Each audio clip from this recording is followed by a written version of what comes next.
O Supremo Tribunal Federal formou maioria para anular um indulto presidencial concedido pelo ex-presidente Jair Bolsonaro ao ex-deputado Daniel Silveira, condenado por palavras em um vídeo. A ação foi proposta por partidos da extrema esquerda. Os ministros Rosa Weber, Alexandre de Moraes, Edson Fachin, Luiz Roberto Barroso, Toffoli e Carmen Lúcia já votaram para conceder o pedido da extrema esquerda, enquanto os ministros Cássio Nunes Marques e André Mendonça votaram pela manutenção do indulto como previsto na Constituição brasileira.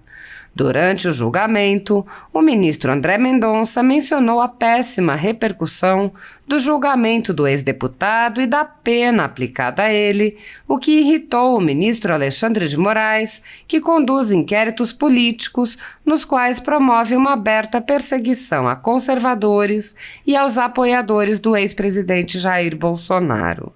O ministro Alexandre de Moraes interrompeu o ministro André Mendonça diversas vezes para desqualificar os autores citados, questionando se os nomes citados seriam juristas. Apesar da cena constrangedora, o ministro André Mendonça reconheceu a constitucionalidade do indulto. O deputado Daniel Silveira é um dos mais emblemáticos alvos da aberta perseguição política promovida pelo ministro Alexandre de Moraes contra seus adversários políticos. Mesmo em pleno exercício do mandato parlamentar, o deputado foi preso por palavras proferidas em vídeo e permaneceu preso por mais de 7 meses. O deputado teve suas redes sociais bloqueadas e foi proibido de conceder entrevistas e de participar de eventos públicos. Quando foi libertado, teve que utilizar uma tornozeleira eletrônica e só podia circular em Niterói e em Brasília. Seu patrimônio foi confiscado por meio de multas sem previsão legal e até seu salário foi diretamente confiscado, além de verbas relativas ao exercício do mandato. O deputado recebeu a graça presidencial após ser condenado por palavras a uma pena maior do que a de muitos autores de crimes gravíssimos contra a vida. Mesmo após a graça, o ministro Alexandre de Moraes voltou a mandar prendê-lo e segue aplicando multas e punições ao deputado, chegando mesmo a bloquear contas de sua esposa e advogada. Ao perder seu mandato, voltou a ser preso e permanece preso até o momento. O assédio a Daniel Silveira é parte de um assédio a um grupo de pessoas tratadas como sub-humanos e cidadãos com menos direitos por manifestarem suas opiniões livremente e por apoiarem o ex-presidente Jair Bolsonaro. Medidas arbitrárias são tomadas contra essas pessoas que têm seus direitos e garantias fundamentais desrespeitados. Além de ter tido a sede invadida e todos os seus equipamentos apreendidos no âmbito de um inquérito do ministro Alexandre de Moraes, que foi posteriormente arquivado por falta de indícios de crime, a Folha Política atualmente tem toda a sua renda confiscada, a mando do ministro Luiz Felipe Salomão, ex-corregedor do Tribunal Superior Eleitoral, com apoio e louvor dos ministros Luiz Roberto Barroso, Alexandre de Moraes e Edson Fachin. Há mais de 22 meses, todos os rendimentos do jornal estão sendo retidos sem justificativa jurídica. Se você apoia o trabalho da Folha Política e pode nos ajudar a manter o jornal em funcionamento, doe qualquer valor à empresa Raposo Fernandes através do Pix, utilizando o QR Code que está visível no vídeo ou o código ajude@folhapolitica.org. Caso não utilize Pix, a conta da empresa Raposo Fernandes está disponível na descrição deste vídeo e no comentário fixado no topo. Há 10 anos, a Folha Política vem mostrando os fatos da política brasileira, fazendo a cobertura dos 3 poderes e dando voz a pessoas que o cartel midiático quer calar. Pix ajude@folhapolitica.org. Assista! Que mesmo a condenação do Supremo Tribunal Federal em relação ao beneficiário, e eu digo com tranquilidade isso porque votei pela condenação dele, Então, não de minha parte e não por minha parte haveria isenção de responsabilidade, mas após o julgamento do Supremo surgiram vozes na sociedade dizendo que a pena teria sido excessiva. Eu cito nesse sentido entrevista dada ao jornal Estado de São Paulo por Fernando Abrúcio, em matéria publicada no dia 28 de abril de 2022. Diz a chamada da matéria: pena de Daniel Silveira foi um pouco exagerada e Congresso não deu suporte ao STF, diz pesquisador. Permite, ministro André? Permito. O Abrúcio é jurista? Não, é cientista. Não, só para que conste nos anais. Mas cito também Fernando Capês, no consultor jurídico, que foi colega de Vossa Excelência. E à época candidato a deputado pelo partido do presidente. E cito Valdo Cruz, aquele não faz referência a nenhum jurista. Também não jurista. Não é. Mas ele diz o seguinte, salvo que a gente vai dizer que seja fake news. Podemos até dizer. Levando em conta quem está sendo julgado, é possível. Diz Valdo Cruz: apesar de condenação correta, pena aplicada a Silveira pode ter sido pesada. Avalia parte do STF. Não sei que parte é essa. A minha avaliação foi feita nos autos, então não toquei nesse assunto. O fato é que surgiram vozes na sociedade, o que, a meu juízo, diante de um instituto político, autoriza, à luz da Constituição atual, não estou dizendo que eu concorde com o Instituto ou que eu concorde com a forma como o Instituto seja organizado. Mas entendo eu, até pelo contexto daquele momento, que a concessão da graça teve também um efeito de pacificação, ainda que circunstancial e momentâneo. Repito, não excluo eventuais finalidades que nós possamos questionar, mas também não posso excluir razões políticas que em tese, justificariam ou autorizariam, à luz do texto constitucional, a concessão do Instituto. Assim, senhora presidente, repito, com a devida vênia, eu, mesmo conhecendo das arguições, as julgo improcedentes, conseguindo ainda no dispositivo o fato de que, mesmo considerando constitucional a outorga que foi feita, sem logicamente entrar no mérito dela, não há que se discutir a extensão dos efeitos da graça aos efeitos extrapenais da decisão do Supremo Tribunal Federal. Se me permite, senhora presidente, ainda que divergente, apontar um aspecto que não diz respeito propriamente a esse caso, mas Vossa Excelência, penso eu, de modo muito correto, abordou durante em boa medida na parte inicial do voto de Vossa Excelência, o fato de nós estarmos tratando de uma questão em tese. Logicamente que isso traz reflexos para casos concretos, e esse é um dos casos concretos.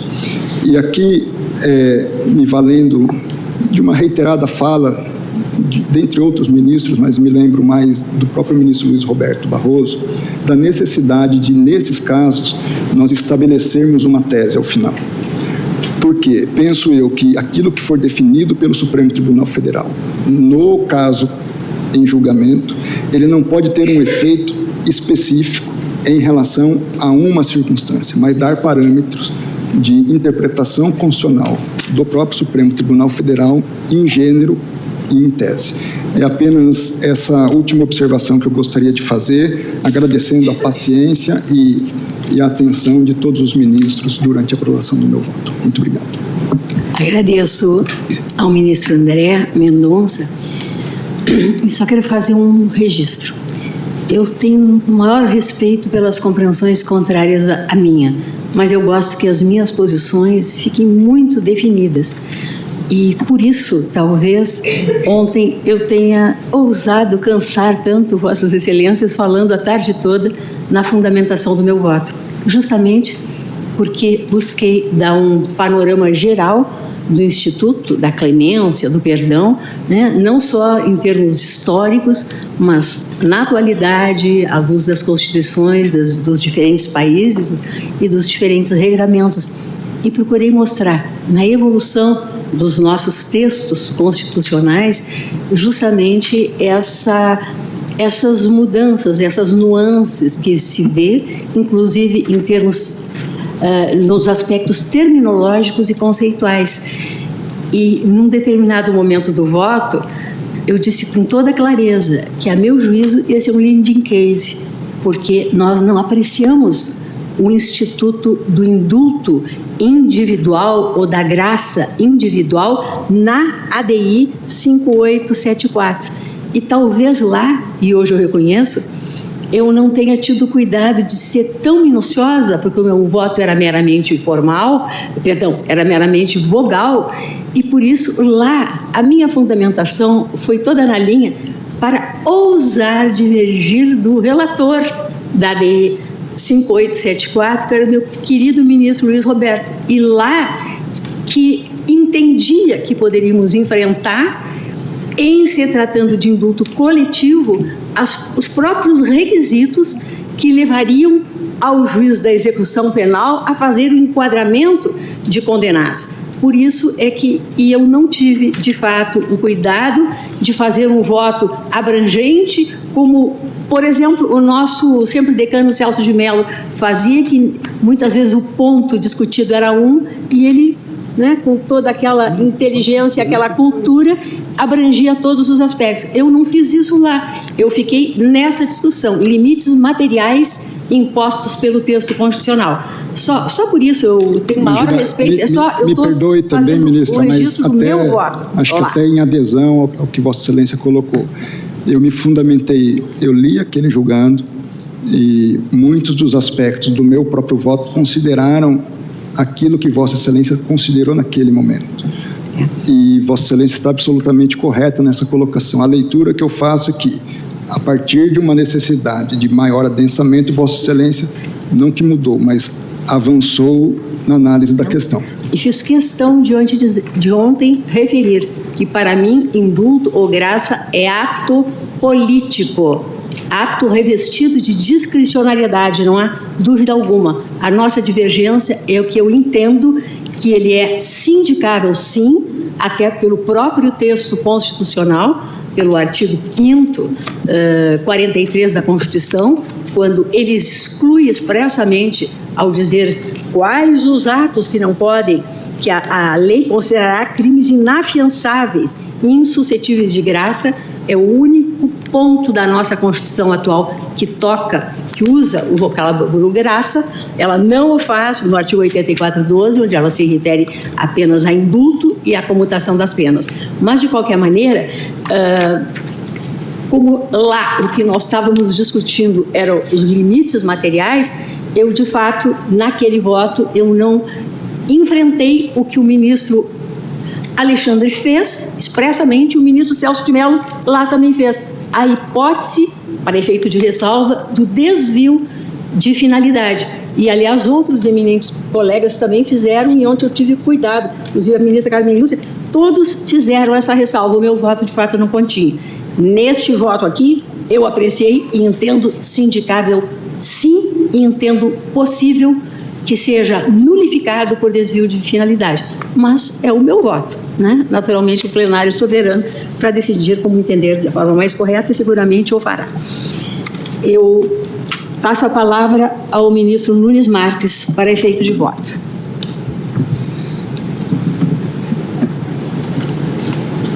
Senhora Presidente, ministra Rosa Weber, quem eu parabenizo pelo belo voto, que reluziu diversos aspectos, e esse é um ponto muito interessante, que esse tribunal de fato não tinha ainda se debruçado, né? Parabenizo Vossa Excelência.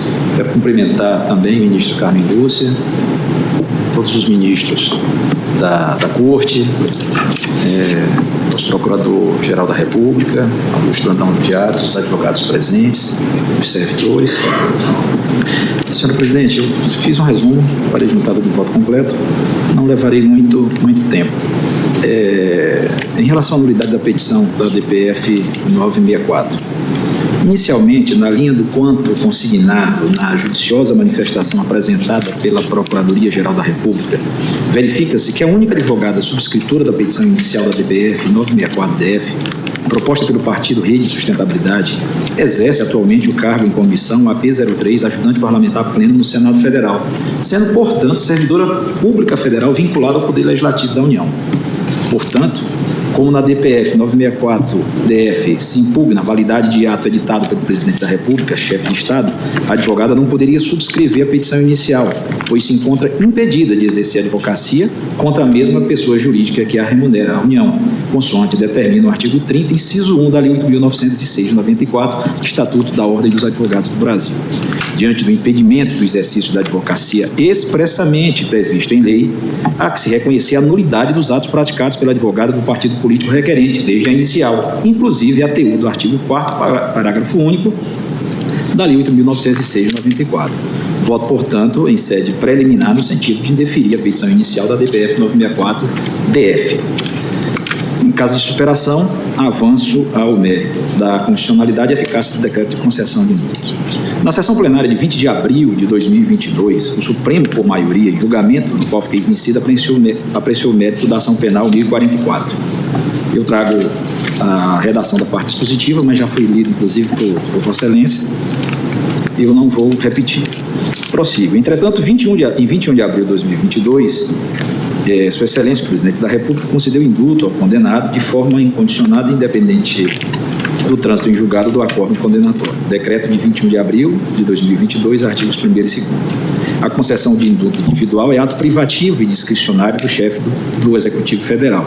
Constituição Federal, artigo 84, inciso 12, decorrente do sistema de freios e contrapesos íncidos à separação dos poderes delineada no artigo 2º da Lei da República, encontrando limites apenas no artigo 5º, inciso 43 da mesma Carta.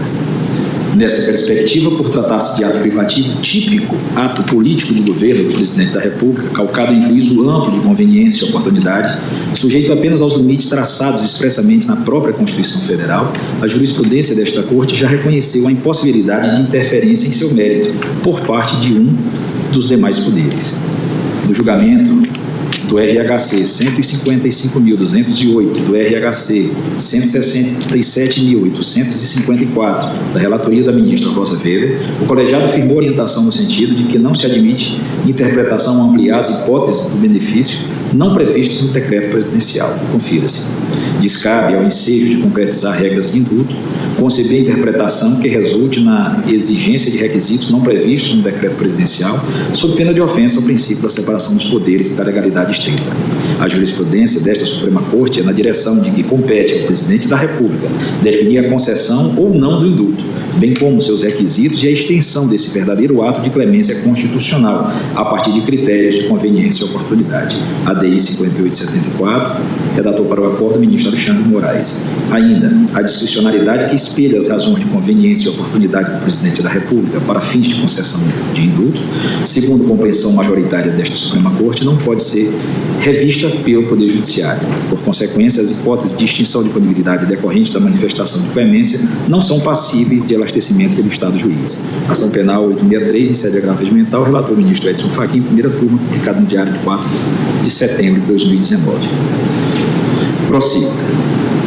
Constitui, portanto, prerrogativa do Presidente da República, se assim o desejar, conceder o indulto e a graça constitucional, submetendo-se o chefe de Estado e de governo a excepcionalíssimo controle jurisdicional apenas para a aferição dos limites explicitamente impostos na Constituição Federal ao exercício dessa prerrogativa. A restrição constitucional prevista para a concessão do indulto individual, também conhecido como graça, refere-se aos crimes hediondos de tráfico de entorpecentes, terrorismo e tortura, nos moldes do artigo 5º, inciso 43 da Constituição Federal.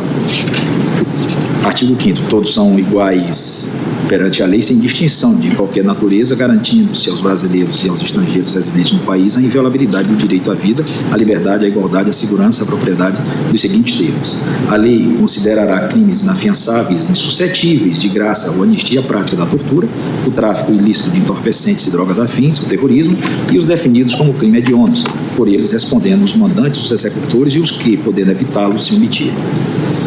Observado esse limite na edição do ato de indulto, permanece apenas a eventual censura no campo político, como consequência do exercício desse poder que o Constituinte conferiu ao Presidente da República. A questão foi examinada em profundidade no âmbito da jurisdição constitucional, ADI 5874, relator o ministro Alexandre de Moraes. Na oportunidade, firmou-se a compreensão pela possibilidade do Poder Judiciário analisar somente a constitucionalidade da concessão da clemência príncipes, e não o mérito, que deve ser entendido como juízo de conveniência e oportunidade do Presidente da República, que poderá, entre as hipóteses legais e moralmente admissíveis, escolher aquela que entender como a melhor para o interesse público no âmbito da justiça criminal. Eu trago a emenda completa, mas leio apenas os itens 2 e 4. Compete ao Presidente da República definir a concessão ou não do indulto, bem como seus requisitos e a extensão desse verdadeiro ato de clemência constitucional a partir de critérios de conveniência e oportunidade. Possibilidade de Poder Judiciário analisar somente a constitucionalidade da concessão da clemência príncipes e não o mérito, o que deve ser entendido como juízo de conveniência e oportunidade do Presidente da República, que poderá, entre as hipóteses legais e moralmente admissíveis, escolher aquela que entender como a melhor para o interesse público no âmbito da justiça criminal. ADI 5874, relator o ministro Roberto Barroso, relator para o acordo, ministro Alexandre de Moraes. Salientou o ministro Alexandre de Moraes, relator para o acordo, que o indulto constitui mecanismo integrante do sistema de controles entre os poderes, freios e contrapesos, permitindo intervir na aplicação e no cumprimento de sanções combinadas pelo Judiciário, sem que se possa falar em violação à separação de poderes. Página 64 do acordo. Salientou ainda o relator para o acordo que Carlos Maximiliano, por sua vez, apontou que só o texto constitucional poderia limitar a discricionariedade do Presidente da República. O Poder Executivo de perdoar não tem outros limites, senão os fixados no texto constitucional. Comentários da Constituição Brasileira, de 1891, Rio de Janeiro, página 509 e 510. Celso Ribeiro Bastos e Ives Gandra Martins consideram absoluta a faculdade de indulto concedida ao Presidente da República, salientando, inclusive, que não está vinculado à convicção daqueles que foram ouvidos, na hipótese de participação de órgãos consultivos. JJ Gomes Canutilho, Gilmar Ferreira Mendes, Ingo Sallet e Lênio Streck, igualmente, salientam que o indulto e a comutação da pena configuram típico ato de governo, que se caracteriza pela discricionariedade. De forma semelhante, aponta o jurista argentino Gregório Badeni que essa faculdade do Poder Executivo não é suscetível de revisão judicial, salvo o descumprimento dos requisitos expressamente previstos no texto constitucional. Portanto, em relação ao decreto presidencial de indulto, será possível ao Poder Judiciário analisar somente a constitucionalidade da concessão da clemência príncipes e não o mérito, como deve ser entendido como juízo de conveniência e oportunidade do Presidente da República, que poderá, entre as hipóteses legais e moralmente admissíveis, escolher aquela que entender como a melhor para o interesse público no âmbito da justiça criminal. O Poder Judiciário deve exercer somente o juízo de verificação de exatidão do exercício de oportunidade perante a constitucionalidade do decreto de indulto. Volto eu. O ministro Celso de Mello asseverou por seu turno que a Constituição limitou o exercício da prerrogativa de indultar apenas as hipóteses expressamente previstas no artigo 43 da Constituição, de sorte que eventual interferência judicial no mérito do indulto acarretaria violação à separação de poderes por caracterizar, abro aspas, uma inaceitável apropriação institucional por órgão do Poder Judiciário das atribuições inerentes à competência do Presidente da República em matéria de indulto, operando a inconcebível substituição judicial de critérios com o afastamento daqueles cuja adoção incumbe com exclusividade por efeito de determinação constitucional ao chefe de Estado e a este somente, fecho aspas. No voto proferido na aludida ação direta, o ministro Gilmar Mendes deixou consignada a possibilidade de concessão do indulto, mesmo antes do trânsito em julgado da condenação. Além disso, Sua Excelência salientou que seria inviável a incursão do Poder Judiciário no mérito do ato e para além dos limites expressamente previstos no próprio texto constitucional. Vejamos. Assim, o controle judicial deve se restringir aos limites fixados na Constituição Federal, restando ao Presidente da República a análise da conveniência e do critério do indultado. ao Supremo Tribunal Federal cabe o exame de violações manifestas ao texto constitucional. Não compete ao Judiciário a realização de controle sobre a política criminal adotada pelo Estado, Legislativo e Executivo, para fins de ampliação da criminalização ou recrudescimento da resposta punitiva. Conforme já afirmado, a concessão do indulto é prerrogativa do Presidente da República, que possui impactos no exercício da pretensão punitiva pelo Estado, podendo ter consequências em qualquer fase da persecução penal. Trata-se de mecanismo de gestão do sistema penal com impactos em questões penitenciárias e de política criminal em sentido amplo. Portanto, não existe violação na norma definida no decreto